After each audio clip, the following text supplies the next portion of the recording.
Hello Maria, thanks for coming in for the interview. It's my pleasure. Thanks for inviting me. Well, as you know, the company has been expanding and we have an opening in our HR department.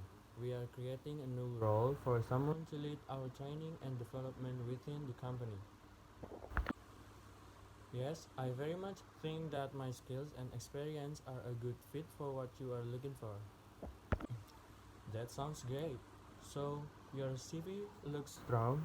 So, it would be good if you could give us an overview, in your own words, of what you've been doing over the past 4 years or so.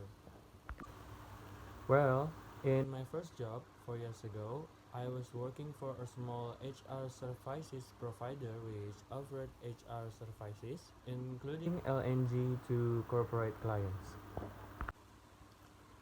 Okay, so it was only B2B. Yes, we only offered services to other companies, not B2C.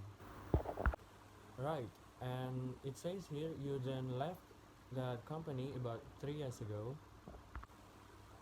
Yes, that's right. I was looking for a little more stability and also to be part of a larger organization. So I joined a company with around 100 staff and a small HR team. As there are only a few of us, we each deal with a range of HR topics. In addition to payroll, one of the areas I was responsible for was learning and development. I see. And so why do you want to change jobs now? Well, I very much like the L&D side of my role and I've always had particularly good feedback for my work in this area. I believe I excel in that field, so I'm looking to specialize and as your company has around 2,000 people, right? Yes, that's right. Well, an organization of this size would give me the scope to specialize in L&D. I'm also a big follower of your brand and feel fully aligned with your image and values. Well, that all sounds good. And I can see you have an LNG qualification. Yes, I got a diploma 2 years ago. I am also currently working on a further diploma in psychology with a specific focus on learning and performance management. Very good. Well, it looks like you have the qualifications and experience we are looking for. What do you think will be main challenges of coming to a much larger company? I can see that it might be perceived as a weakness to not have experience in an organization of this size. So I see that it could also be a benefit. I won't be bringing too many preconceived and possibly inflexible ideas with me to the role. Yes, that would be a good thing.